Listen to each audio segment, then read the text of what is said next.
We're at the National on Collect TV, and joining me now is PSA President Ryan Hoge. Thanks for joining us. Yeah. So, what has the National been for you so far? If you could give a summary of everything that's happened at PSA or things that you've observed. Yeah. So I wasn't sure what to expect coming into Cleveland. This is my first time being at a national here. Been to Right. Chicago, been to AC. But apart from the lines for cars getting in, I've actually been pleasantly surprised with the Larger activity. turnout than we thought. Yes, larger turnout for sure. We have a different booth this year where we actually separated out our operation from the customer facing kind of Right. drop off and pickup area. I think that's actually worked out really well for us. It gave us more space.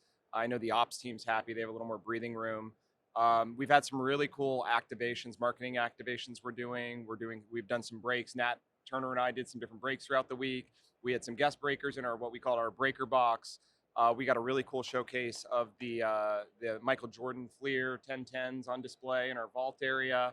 So overall, it's been a really good show for us. We're pacing better as far as volume of cards and DNA autograph items that were taken in this year compared to last year in Chicago. Wow. Yeah. That's amazing. It's a good sign, good signal for the hobby in general that the demand is so strong.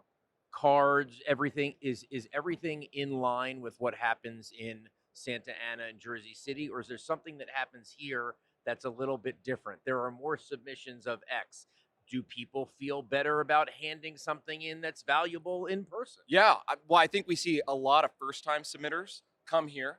They're more comfortable handing it over, talking to somebody, being walked through what's going to happen with it. I can't tell you how many people are like, I have $1,000 card and Yeah. I'm scared to send it. Yeah. And I'm like, I don't mean to like belittle Yeah, you, yeah. but people are sending 50, 100, Yeah. 150. Well, I mean, and this cards. is why we do more of these local card shop drop-off events around the country and go to more shows so that we can meet people in person, kind of take it in, answer any questions they have, and then ship it back to them. But this is the ultimate place to be able to do it and get it hands-on. I think we see more vintage here than what we would normally see that gets shipped into us.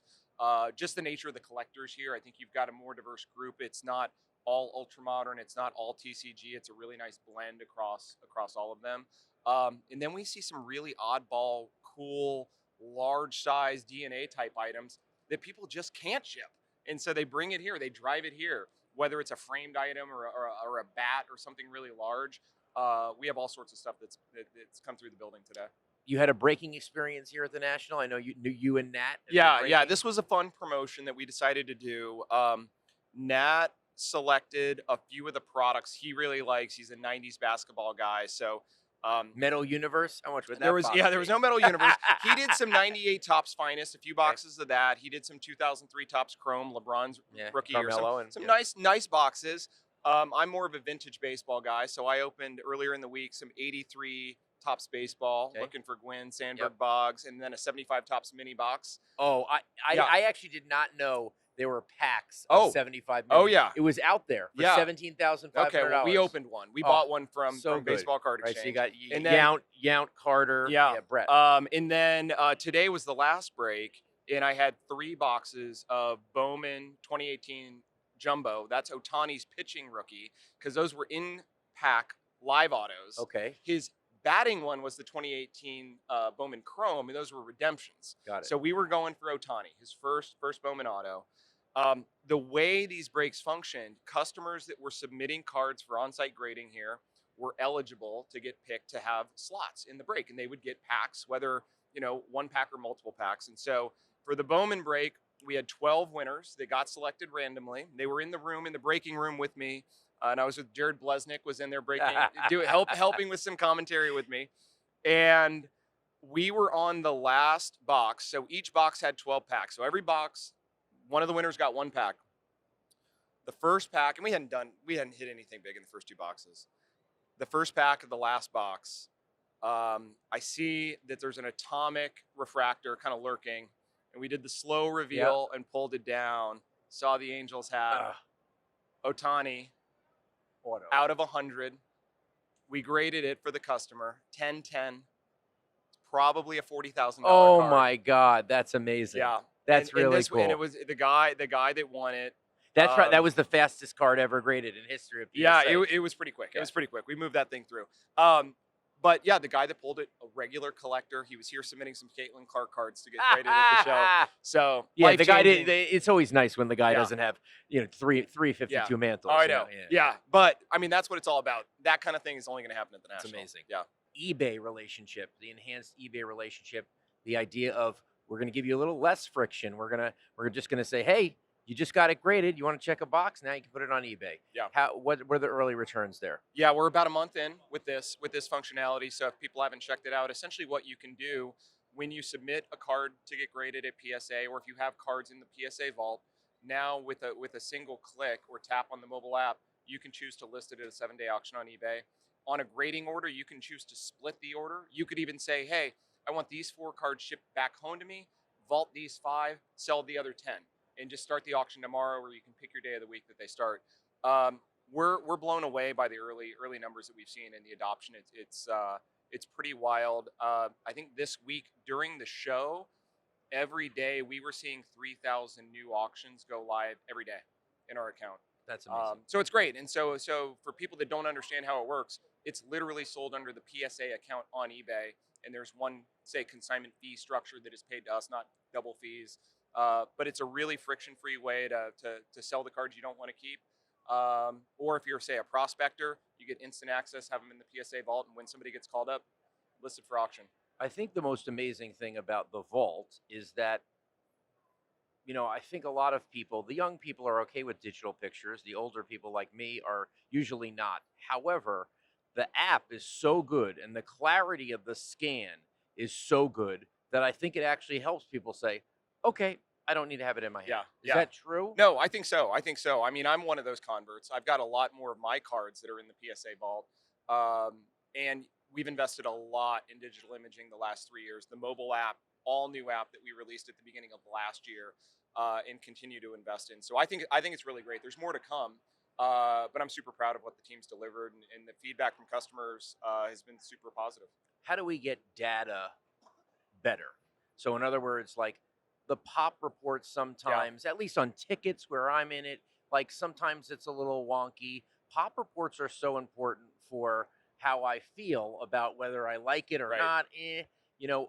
What is your continuing initiatives with kind of customer facing data? Yeah, it's a big area of focus again for our product and tech organization, along with our research team.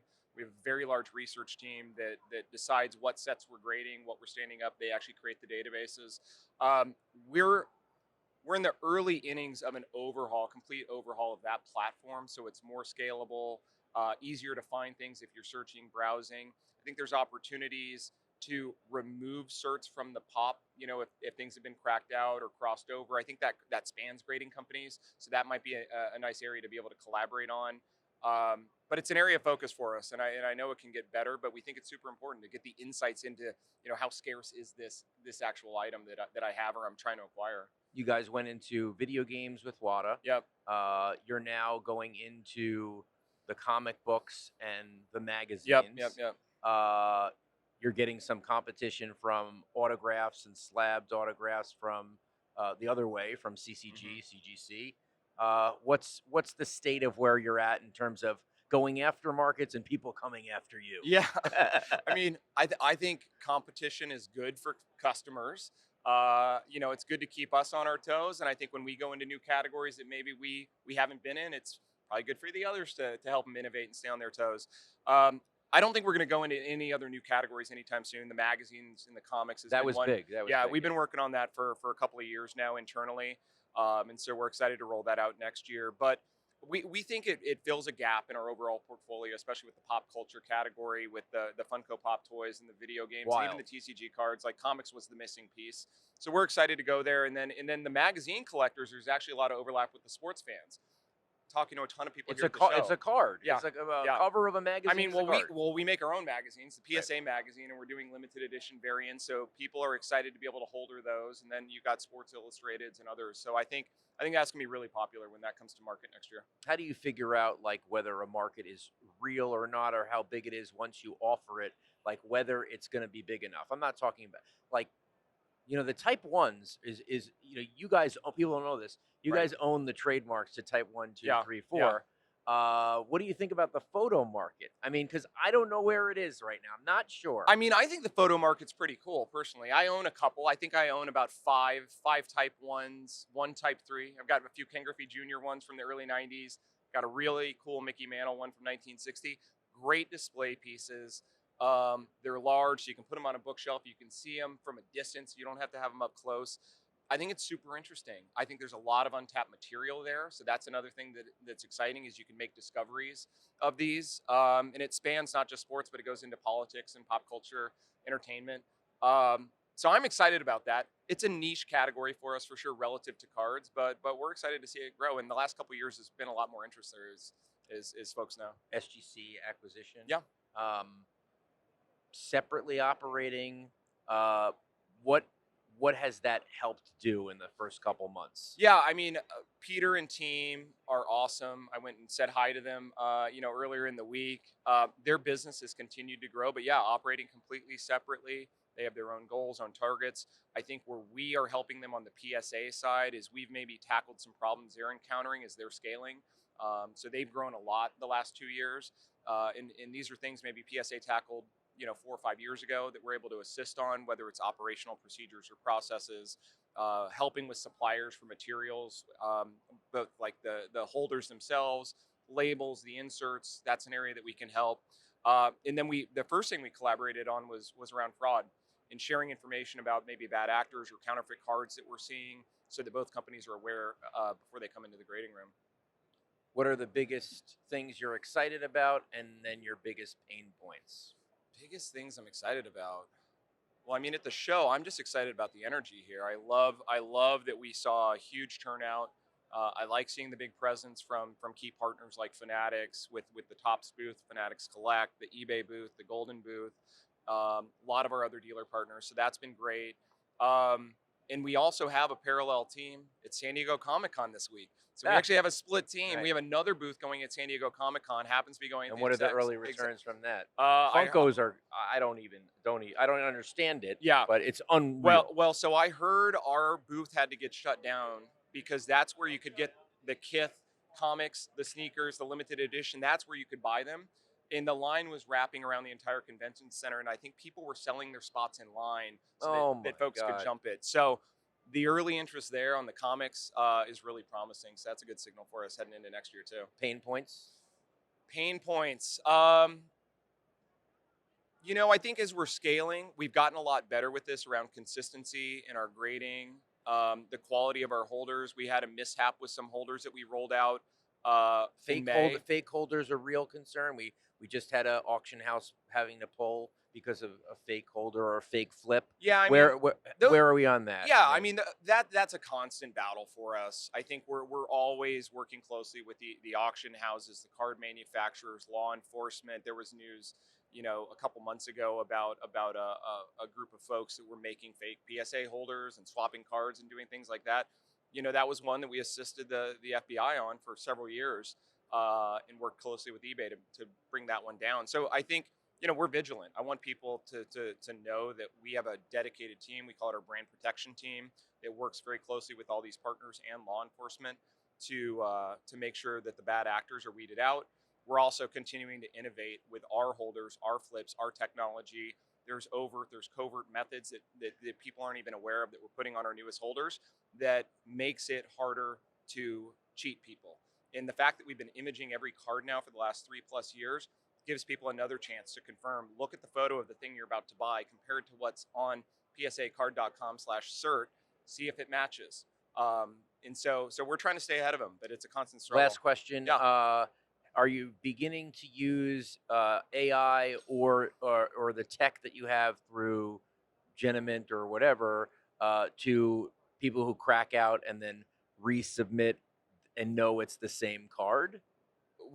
Yes, we're right, because that matters. Yeah. No, we're making progress there. Obviously, with the imaging, everything before and after, we can tell certain cards if we've seen them before. Doesn't mean it's necessarily going to get the same grade because it's a grader's opinion and there's ranges and standards. So it could grade something differently just because it got a PSA 8 the first time doesn't mean it's always going to get a PSA 8. It could get a 9. It could get a 7. It could get a 7.5. But yeah, we're starting to put this into practice. We're using it not so much to do the digital grading. We are relying on our expert graders to assess the card, but we're trying to have a tech assist so that we can say, hey, we've seen this one before, or this is a known counterfeit. Look for these 5 points while you're looking at this card because it's heavily counterfeited, like the 86 Fleer Jordan.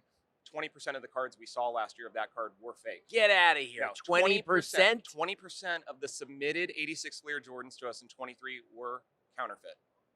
Oh my God. Well, because you buy one for 50 cents and Well, try there to you get, go. I you found might it. as well. Yeah, yeah. Any other card that's crazy? I mean, people wouldn't dare a 52 mantle. No, I mean, but- we see those. I mean, there's 33 Gaudi Roosts, some of these iconic cards, but they're really easy to spot those. Some of the 86 Fleer Jordans are tough. Yeah, the clarity of the crowd is getting a little bit better in the new ones. Yep. Ryan Hoge, PSA President. Thanks, Thanks so Darren. much for joining us.